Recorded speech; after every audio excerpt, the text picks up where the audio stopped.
Thank you for the invite to be here today. I have been asked by Professor Archer to talk about the organisation I work for, or part of the work that we do at Unseen. I have left some impact reports on the table which have all disappeared, which is fantastic. Microphone. The problem with being 5 foot is you can't read your thing and see over the microphone at the same time, so I might have to move slightly. So I've been asked by Professor Archer to be here today to talk about some of the work that we at Unseen do. Margaret has asked me to focus specifically on one of the programmes that we run, and that is our resettlement programme. I've then been asked to critique the positives and the challenges that we have found working in this arena. And I also remember that last time I was here, the translators asked me to speak a lot slower because I get slightly excited and then go really quickly. So I will try and speak slowly as well. Great, thank you very much. So, resettlement is a verb. It's a doing word. But we need to be very careful that it's not something we do to people. Resettlement must be presented as an offering and as a choice for people to engage in should they need it and should they want it. It should be formed as a support structure that assists an individual to reintegrate and to work out how they fit in their new community which they find themselves. Unseen's resettlement programme works in the UK, in the southwest of the UK, and it is a self-funded project that comes into play after the national referral mechanism that the UK government provides ends. Have we caught up? Great. Those we work with have often been residing in an unseen safe house, and having received a decision about their trafficking status, are then asked to leave the government-funded accommodation and move into the local community. This is when the resettlement service starts. It's worth pointing out that the vast majority of people we work with are foreign nationals. Over the last 8 years of Unseen, we've only worked with 3 British nationals through our services. So a lot of what I'm talking about today is foreign national people. We recognise that living in a safe house is a protective, yet artificial environment, and an individual's journey to resilience only is fully tested when they're living independently in the community. We decided to develop the resettlement programme to try and actively support transition from safe accommodation to living successfully in the community, whatever this looks like for an individual. The team that work alongside survivors offer them an individualised package, helping them moving into new accommodation, registering them with local services, GPs, helping them to find a place of worship, liaising with lawyers, law enforcement, setting up benefit and welfare payments, accessing compensation, helping people find out where the local gym is, where their local place to go and volunteer is, how they get work opportunities, how they access education, and most importantly, signposting to other services and advocating and generally being able to be present to help somebody establish a new life. When you don't have a shared language, when you are physically and emotionally scarred by your experiences, when you are surrounded by unfamiliarity, doing life alone can be tough.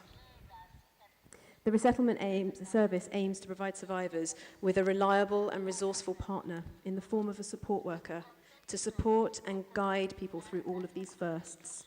The transition, helping an individual understand all of the processes and what they're entitled to in a UK context. We very much try to advocate for people we work with to be able to access mainstream services. And the reason for this is that those services will still be there when Unseen isn't. And for me, this is a fundamental part of any resettlement service. We must ensure that while we accompany somebody on part of their journey, it remains about them, not about us, and not about our organisation. We must accept that we will not always be there and will not always be able to provide everything they need. Our team works really hard to respond to what each individual needs and helping them build their own support networks, whatever that looks like for them. Because it's funded by private donations, it allows us to work with identified victims currently for up to 6 months post-NRM support. For some, 6 months is enough time. They gather their support network, they move on. For others, a lifetime of support is not going to be enough. And this is the current situation. It's where we're at, and we will always strive to take small steps to make sure we can support people for the time that they need to be supported for. So the positives of this service: we've worked with over 100 men, women and children over the last 4 years, trafficked for the purposes of sexual exploitation, labour exploitation, criminal exploitation, domestic servitude, and it's worth pointing out that many have experienced multiple forms of trafficking. The one-on-one support occurs either in our offices or actually meeting people out in the community and in their own homes. We monitor the service that we're delivering by asking those we work with to submit critiques on what it is that they have been able to do and how they feel their levels of safety, hope and choice have increased since being part of the service. From looking at a small sample of these questionnaires this year, we see that men and women have reported that they are better able to feel safe, to feel healthy, to eat, to sleep, to trust, and to engage in services. On top of this, many report that they understand their rights. They can speak better English, they can tell workers what they want, and they feel that they are more in control of the decisions they are making for themselves. For me, this is a really small snapshot, but it shows the importance that we must place on resettlement as an integrated part of people's journeys to recovery and to resilience.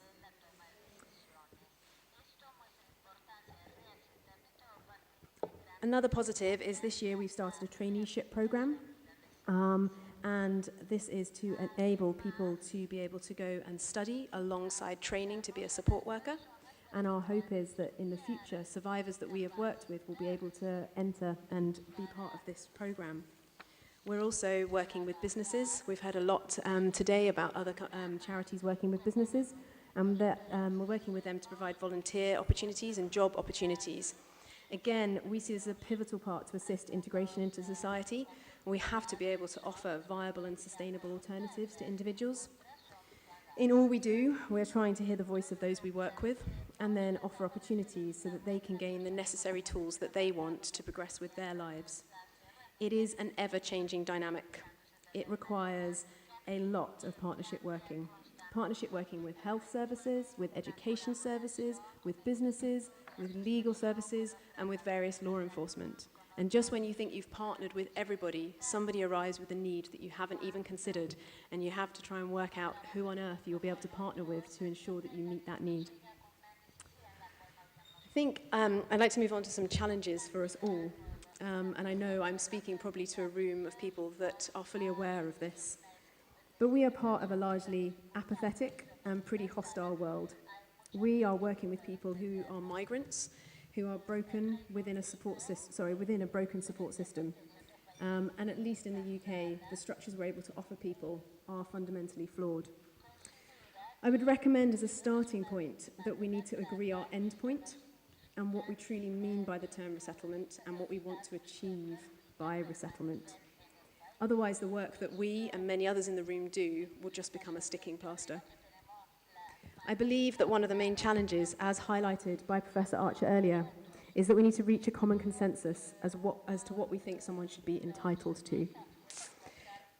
And hopefully some of the things that I have alluded to in terms of what our support services offer will aid some of this discussion.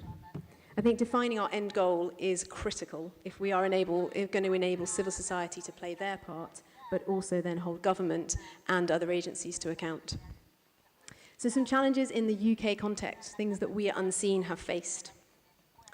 Unlike other countries represented in the room, when you get a trafficking status decision in the UK, you do not get an automatic right to leave or remain to leave in the UK. For our team, this means that they are working on the ground with their hands tied behind their back. It is really, really tricky for them to be discussing resettlement and future options with an individual that doesn't know whether they're going to be able to remain in the UK or have to return home. It's really hard for somebody to contemplate the notion of settling when they don't know where or when that might happen. We are also only able to currently work with those who the government deem to be victims of trafficking under the NRM system. And I raise this only because lots of the work we do does not overnight disappear. Someone does not overnight become less vulnerable or less exploited just because they now have a piece of paper from the government that says they are or aren't a victim. So I think there is a wider discussion needed about those who do not get a positive conclusive grounds decision and how we successfully transition them out of trafficking-specific support into other forms of appropriate support and not just leave them abandoned. I know Margaret is incredibly keen on discussing some practical issues, so I have tried to, they are plentiful, and I've tried to throw a few into this. For us, accommodation is a massive one, where people are going to live when they leave the government services. Access to benefits, how they access these, how they find their ID. We have had issues with different embassies denying survivors' nationalities, and that means they have no ID, which means they can't access accommodation, which means they can't access their benefits. The length of time decisions take to be made around status is really tricky.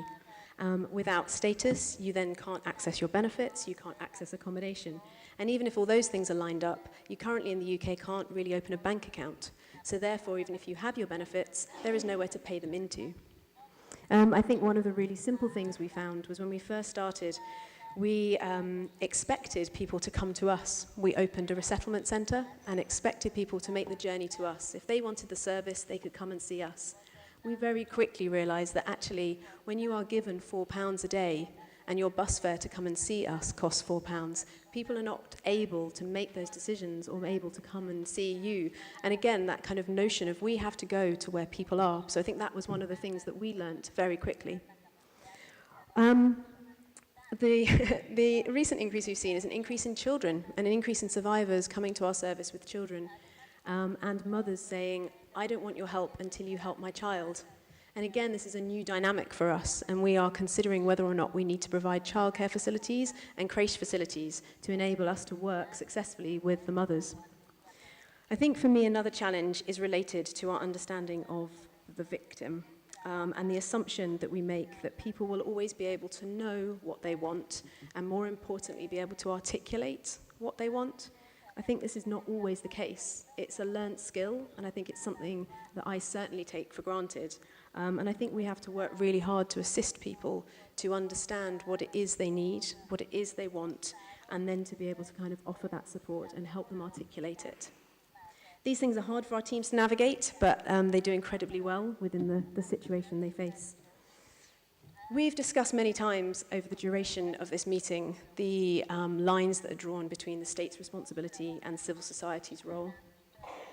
And in my mind, in the resettlement debate, there are roles for both to be played.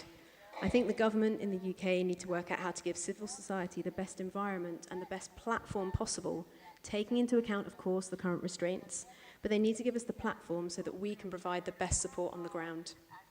I'm not sure I want government funding resettlement services. With government funding comes massive issues of constraint, but I do want them to offer strategic oversight. I want them to facilitate cross-departmental discussions. I want them to use their influence in other countries. I want them to use their influence to assist civil society gain access to the necessary parties to ensure we can provide the basics for those resettling in our country. I do not believe it's our job or their job. Rather, I believe it's something we must do together, and we must discuss all these thorny issues and come up with some form of middle ground. Finally, if I may, a challenge to us all here. I believe that resettlement is where the church community worldwide can play a really important part in the fight against trafficking. I think having a willingness to live alongside our fellow human, seeing them not just as a label, something that they have been assigned, but to come alongside them, to open our lives and homes up as part of the resettlement process, treating them as we would like to be treated ourselves. Living in a family home will not necessarily work or be appropriate for all survivors, but it feels like it's something that should be investigated as a potential tangible way that we as individuals and faith communities may be able to assist in the recovery and reintegration of survivors and victims in the future.